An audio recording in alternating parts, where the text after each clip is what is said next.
Hi, hello, welcome. It is time for a new Saturday video, and this week I want to talk about a grant that I recently had funded. I'm really excited about it. It is from Hope in a Box, which is a nonprofit organization. They curate and send 15 to 20 LGBTQ plus books to educators who apply for this grant that are in more rural and lower income areas. So I was awarded this box and it came in a week, 2 weeks ago, and I figured this would be a really cool time to show you all the different titles that they sent. There are two different levels of grants that you can apply for. It can be middle school or high school level. I obviously applied for a middle school level. They did send me 19 books. One book was for me. I actually left it at school. I meant to bring it with me, but it is a workbook for educators to help support trans and non-binary students within your classroom. So I've been slowly taking my time working through that to see how I can better be inclusive within my own classroom. I originally had brought some of the books home because I have some of these titles already that I got extra copies of for our social, or for our 8th grade book club next year, which is going to kind of still follow a social justice theme. It's more of a voices theme. So I brought those books home already to read, and I put them to the side. And then I was like, I'm going to talk about all of the books. Why wouldn't I? So I brought them all home. So I'm going to take a second. I'm going to organize them by maybe books I've already read, which is only a handful of them, versus books I haven't read. I don't know. We'll figure this out. I'll be right back. Okay, the way I'm going to talk about it is I'm going to talk about books I've already read, books that I took home to read because I was either really interested in them or their book club options for next year, and then the third pile will be other books that were included in the Hope from a Box. Okay, so to start it off, these are 4 titles that I have already read at some point in time. I feel like the one that I have read most recently is Hurricane Child, and this is by Case and Calendar. I read The Art of Being Normal a long time ago, but it had a different cover, and it had like a rainbow cover instead of more representative of being trans. And it's been a while since I've read it. I read Boy Meet Boy by David Leviathan a long time ago. This is the 10th anniversary edition, so I probably read this college, maybe? Has that been 10 years? High school is definitely 10 years, but I don't remember. Let's see. Uh-oh, it's been a long time since I've read this, so maybe I should reread this. It came out in oh snap. It came out in 2003 and then was republished in 2013. So I probably actually did read this in either middle school or high school for the first time. And then I want to say my first year teaching, maybe. No, it was like a couple of years in. It was like 2 years in. I had gotten an ARC of this from Scholastic because they were sending out free copies when you purchase something through their book clubs. So I had gotten, I guess it wasn't an ARC. I got a free copy of it at one point and it has disappeared, but I did read it a long time ago, 2015. So these are books that I have read before. Hurricane Child is about a girl named Caroline who she was born in the middle of a hurricane, not just the year of a hurricane. And that's considered bad luck. And she feels that all she has ever had throughout her entire life has been bad luck. But this new girl arrives and her name is Kalinda, and she feels like her luck is finally turning around. They become friends. This is Caroline's first real friend. Like, everyone else kind of thinks she's a strange little girl, but she really clicks with Kalinda and they become really good friends. And her mother, Caroline's mother, has disappeared and they're trying to figure out what has happened to her. There is a lesbian romance of sort, but it's very, it's been a little bit, I think I read it last summer. I feel like it was there and she was talking about her feelings for Kalinda, but it wasn't like a huge full-on romance. It was more about like trying to solve the disappearance of her mother.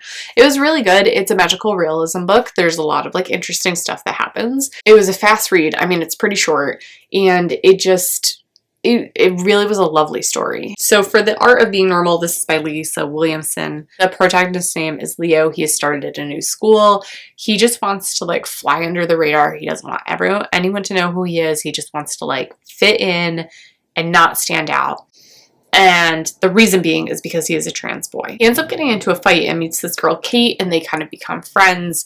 Long story short, they find out, like, he finds out that Kate is a trans girl, but she doesn't know that he is a trans boy. It's all about, like, how they come together and form this friendship and how they accept each other's identities. It's a really sweet story. It's been a while since I've read it. I read it recently and then had read it one time before with a different cover. But it is a really good story. I really enjoyed it. It has been so stinking long since I've read Boy Meets Boy. I don't even remember what it's about. So, it was hailed as groundbreaking when it came out in 2003 because there's very little summary. The first homecoming queen to also be the starting quarterback. I don't remember anything about this. I guess I need to reread this one because this is not incredibly helpful for you in any way, shape, or form. So this has also been a while since I've read it. But George knows that George is a girl on the inside. It hasn't come out yet, but internally knows how she feels. And there is a class play. That's right, Charlotte's Web. And George really, really, really wants to play Charlotte, but the teacher says, no, you can't play Charlotte because you're not a girl. And so George obviously has a problem with that, knowing that deep inside George is a girl. And with the help of her friend Kelly, they come up with this plan to allow George to play Charlotte in the play. And this is such a short book. It's so fast. I remember I flew through it, but it has been several years since I've read it. So I used to have a copy and it's gone. A student must have like just never returned it. But so I'm glad that I have another copy of this. Okay, so those are the books that I have read at some point in time already. This pile are books that I will be using as part of our book clubs next year options, and books that I just really, really, really wanted to read. I mean, I want to read them all, but I also have a ton of stuff that I'm trying to get through this summer. So I was trying to be really selective about what I read. Let's talk about round number 2. Up next is Gracefully, Gruesome. This is by Amy Polanski. This is also another book about a trans character where Grayson knows that she is a girl and has not come out yet, knows that there are risks associated with coming out, but decides to kind of like poke the bear and get closer and closer and closer to revealing the truth throughout the story. When this is going to be one of our book club options, when I was trying to find options to add for specifically LGBTQ plus category for next year, this is one that came up often. Also, just like stuff by Amy Polanski came up in general. All of the books that I chose have had really good reviews. There's very few like negative things about them. So this is one that I'm planning on reading this summer. Up next is Ivy Aberdeen's Letter to the World by Ashley Herring Blake. And in this story, at the very beginning, a tornado rips through town, totally destroys Ivy Aberdeen's family's home. She and her family are displaced, and somehow her notebook full of drawings has just disappeared. In that notebook were drawings of girls holding hands. So she's pretty devastated about this. She wants her notebook back. It's her own secret.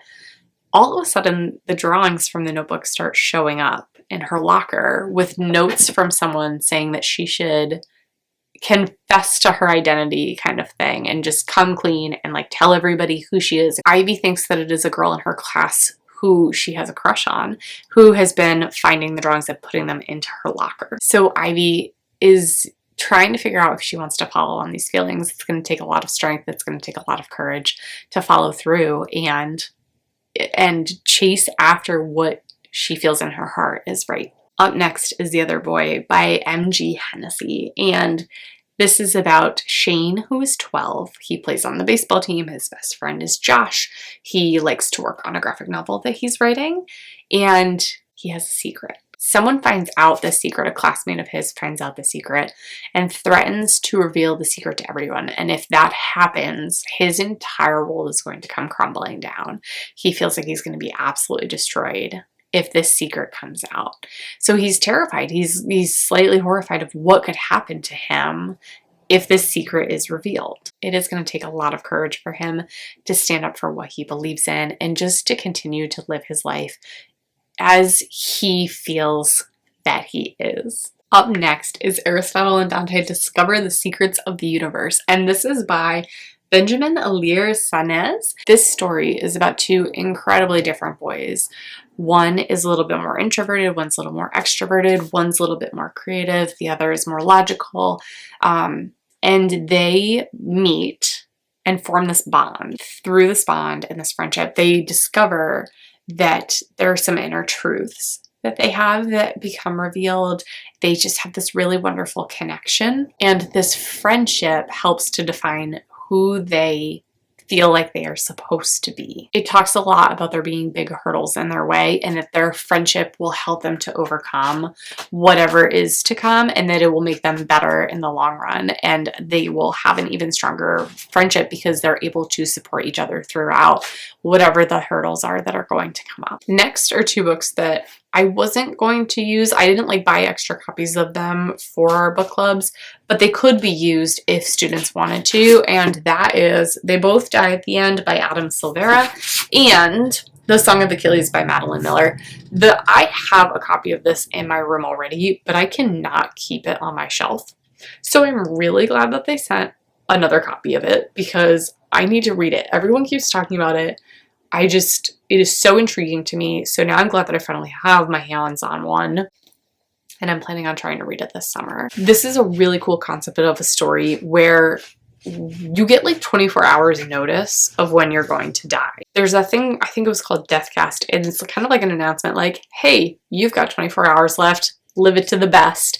And so, hopefully that's what you do, is you try to cram in as much stuff that you would want to enjoy in your last 24 hours on Earth. There are two boys, Matteo and Rufus, and they have never met each other. They're total strangers, but for whatever reason, they decide that they want to find a new friend in the last day before they die and go do all these fun things like taking turns of who gets to do what. There is apparently an app for that where you can scroll through and find a friend for your last friend. It's called The Last Friend, and then you go in and spend your day with them and enjoy your remaining time on Earth. It doesn't really go into detail about what kind of adventure that they have. It just says that it is an adventure to last a lifetime within the 24 hours.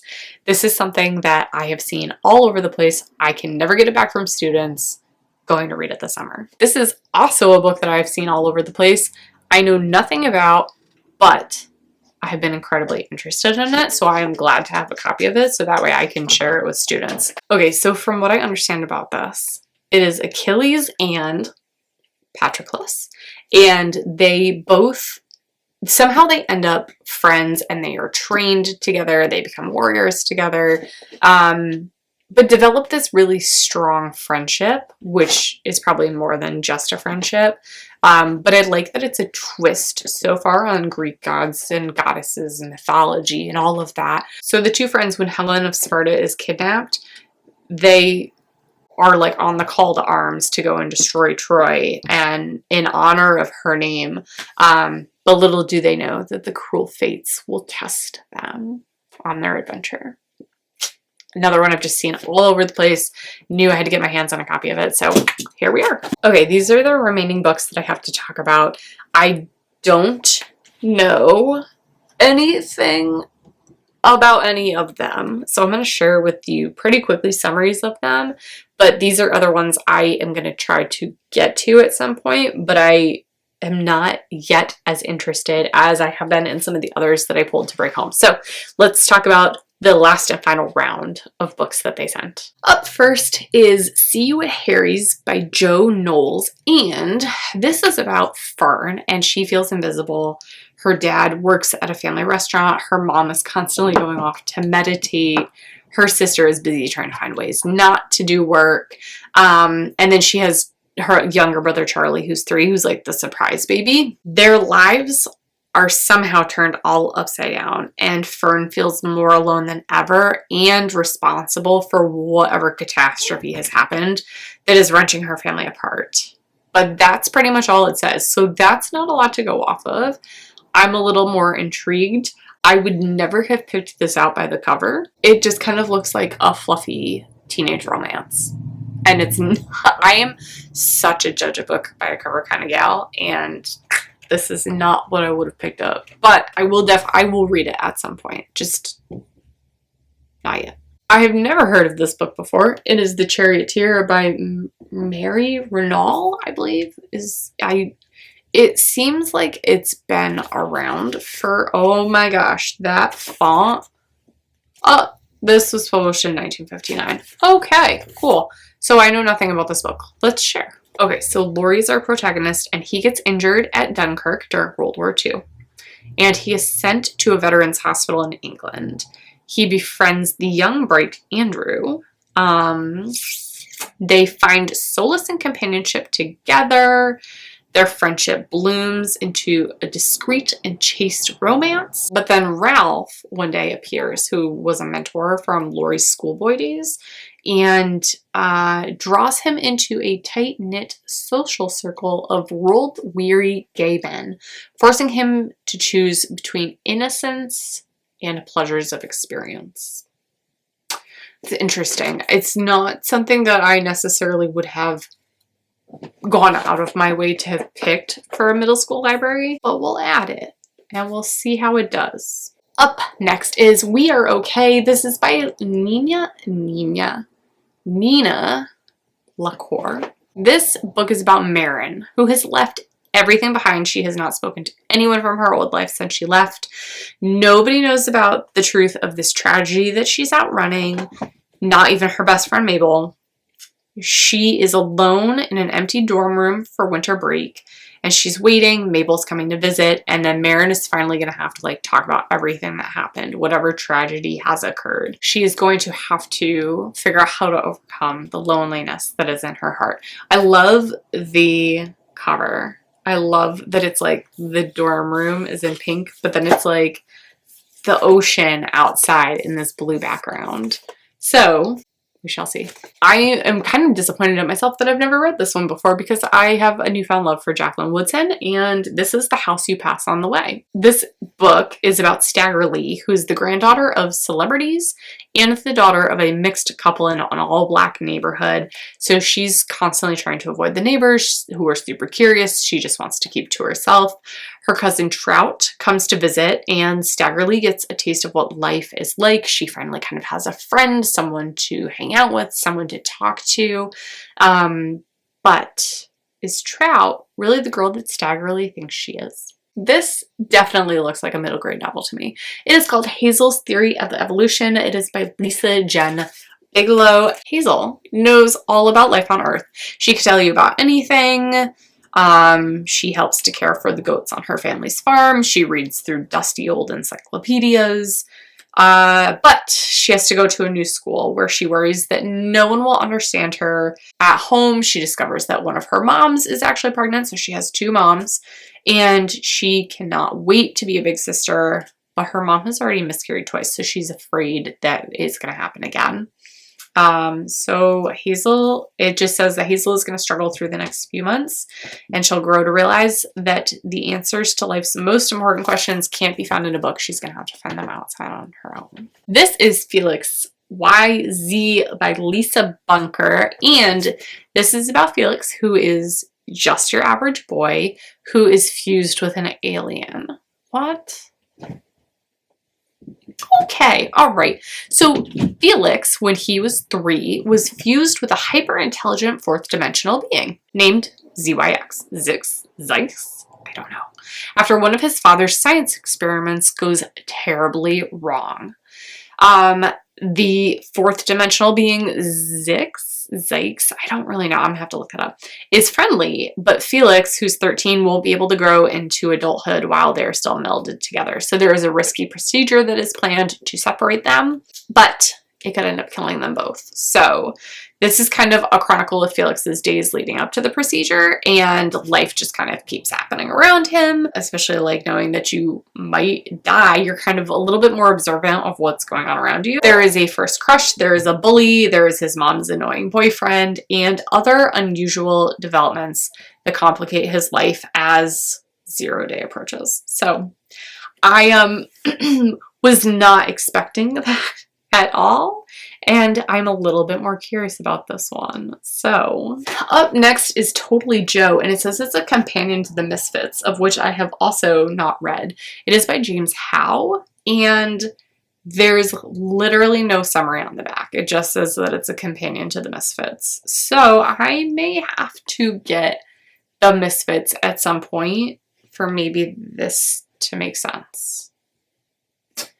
That was such a great summary. I'm so glad that I could share that with you. Last but certainly not least, The Pants Project by Kat Clark.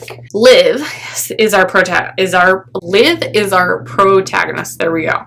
And he is pretty sure that he's the only one that knows that even though he was born a girl, he's definitely a boy. So we've had a lot of different transgender characters, which I love. Ooh, is the biggest problem in his life right now is his new school and the dress code. And even though he believes that he is a he legally is still a she, and therefore has to wear skirts as part of the dress code. And it is a problem. So Operation Pants Project begins. With the help of a new friend, Liv is on a mission to change the mind of the principal to allow females, I guess, to wear pants. The only way for Liv to get what he wants is to go after himself. It's a pretty outdated policy. It's probably going to be a fight for this character to get it changed and to explain why he believes that he should be able to wear pants and not a skirt to school. This sounds like it could be a really entertaining read, probably pretty funny. I love the name Operation Pants Project. I really like it. I think this will be one that will not stay on my shelf at school. I totally forgot about another one that came because I have a copy here that I knew that I was going to read, and I have a copy at school already from The Hope in the Box, and I put it on my shelf and I didn't even think about it. Hold. Okay. Pet is another one that came in the box, and I totally forgot about it because it just went on my shelf, and I was like, I already have a copy here, so why would I bring a second copy home? It's fine. It's fine. Here we go. Pet is another book that was sent in the box. I talked about this during my birthday month book haul. This one was sent to me as a gift, so now I have 2 copies for my room, which is awesome. So basically in this book, there are no more monsters anymore. That's what the kids growing up have been taught, that monsters are gone. There's nothing to be afraid of. It's a safe environment. However, Jam, our protagonist, meets Pet, who is a monster creature that comes out of one of her mom's paintings. And there's something to do with blood too. Blood. And a drop of Jam's blood. That's what it was. So it somehow comes out of this painting and comes to life. Pet has appeared to hunt a monster that has been lurking around her best friend's house, and Jam needs to either work with the monster and help get rid of this grim shadow creature that's outside of her friend's house. But there's some complex relationship that occurs here. And while they are trying to fight it off, there's this question of how do you fight monsters that don't exist, right? How do you fight them off? So this was actually the final book. I can't believe I almost forgot about it. Oh! This is one I'm definitely going to be reading soon because I obviously have a copy here already and is going to be part of our book club options for next year because now I have 2 copies of it. So glad I didn't forget about it. Whew. Woo!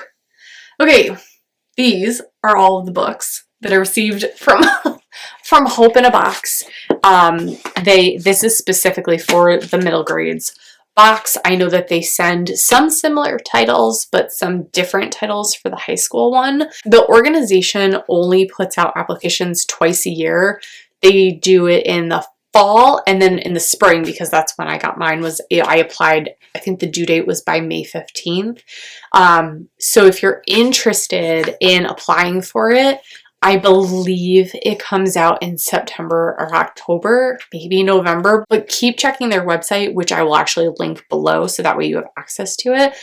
They also send curriculum guides. They have different ways to interact with educators who have also gotten the boxes to like talk about how to incorporate these beautiful books within your classroom with students, and providing more inclusive and representative reads for all students to have access to. That is it. That is all that I have for this Saturday. Thank you so much for sticking around and watching and listening to me ramble about books that I have never heard of before, or some that I have read, and it's been a really long time. I am really excited about the Hope in a Box that I received, and I'm looking forward to implementing these books within my classroom library.